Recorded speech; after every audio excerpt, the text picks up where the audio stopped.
Happy Monday! Yes, Monday, pero nag-vlog ako kasi nandito ako sa orchard, may mimit akong friend. So, papakita ko sa inyo ang orchard pag gabi. Maganda ngayon guys kasi mag-Christmas na, so ang ganda ng mga Christmas decor nila.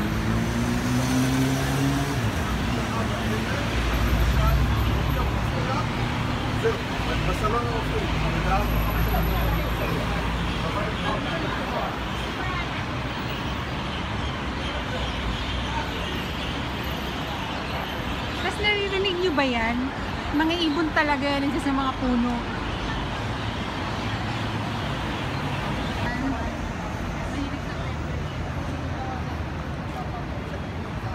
Ganda ng liwanag yun.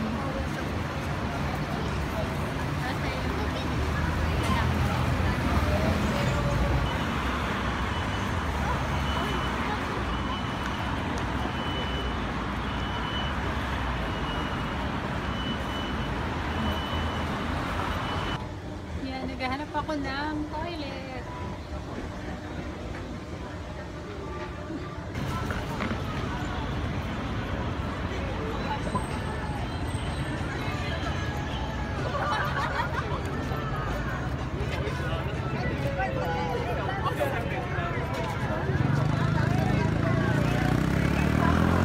Hi guys! Happy Saturday! So today is half day lang kami. So mamaya, punta ako ng mall, bibili ako ng rice cooker. So sama kayo.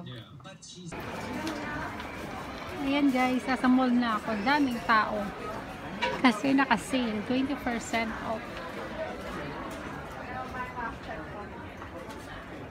Ang cute nito guys. O, pork siya. Pero frozen. So nice. Ayan. Pang babae, 39. Pang lalaki, 49. Then sa Habayanos, ganoon din. 20% off. So, yan. Ang price niya is 49.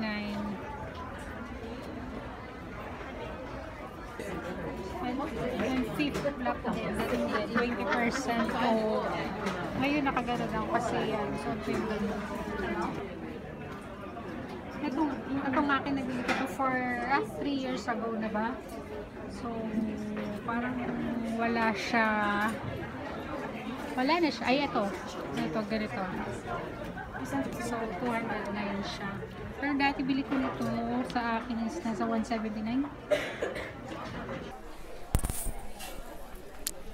Ayan guys, dito na ako sa bilihan ng mga pang-kitchen accessories. So, eto merong rice cooker na Tefal. Kaso, wait.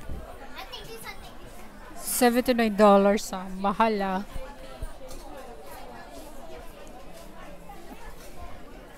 So, check pa tayo.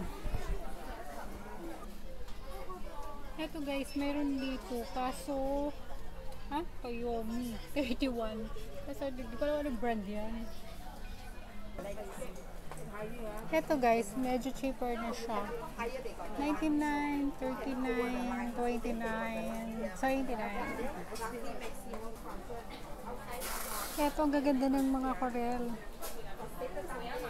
Kaso, mahal talaga ang korel. Bring mo 1 cup is $14. Which is, ganun din talaga ang presyo kahit sa Pinas. Pero gaganda naman. So, check natin dito sa Quartz. Mayroon din kasi dito mga appliances.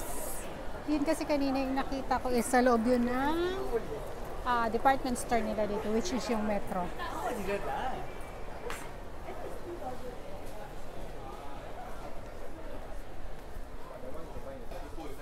Eto guys, ang cute dito sa Quartz. Ang daming options, oh. Ang cute. Meron pa silang pink. Ayun. And my Hello Kitty. Ang cute ng mga GoPro camera guys, oh.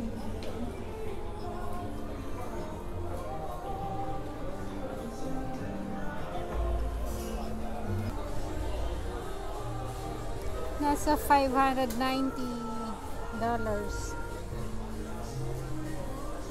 guys! Bahay na ako. So, ang nabili ko dun sa mga rice cooker na nakita nyo kanina is eto. Yan, etong Cornell. Nasa ano siya?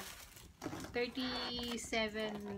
Dati siyang $69 pero promotion nasa $37 siya. Madami na kasing sale ngayon kasi nga magpapasko na. So, yun na lang kinuha ko kasi malaki na siya. Tapos, pagdaan ko ng Ruby, nakita ko 3 for 15 yung mga shoes and sandals. Although, di naman bumibili sa Ruby kasi nga ang ninipis nung mga ilalim ng shoes niya. Pero since 3 for 15 naman, tinignan ko na. And may nakita naman ako maganda. So, bumili ako. So, like, etong sandals na to. So, ayan. Yan. Originally, 15. Originally talaga is 29 siya. Tapos, nag-sale siya ng 15. Tapos, ngayon, kasama na siya dun sa 3 for 15. Pero sa Philippines, asa 1 to siya. So, yun. Not bad na. So, ito yung isa. Tapos, next is ito. Black shoes siya. Ayan. So, ito naman, originally, nasa $19 siya. Tapos, nag-sale siya ng $10. Tapos, ngayon, nasa 3 for 15 na siya. And, ang Philippine price naman nito is asa 800. So, yun. Then, the last one is etong black na rubberized. So, cute lang siya. So, ganun din. Although, wala na yung tag nito, pero originally, nasa ano siya, 29 SG. Tapos, ngayon, kasama na siya sa 3 for 15. So, yun. So, ayan siya. Ayan yung tatlong shoes and sandals. 3 for 15. Tapos, ayan yung rice cooker. So, that's it for this week, guys. Please continue to subscribe on my channel and keep on watching. Bye! See you on my next vlog.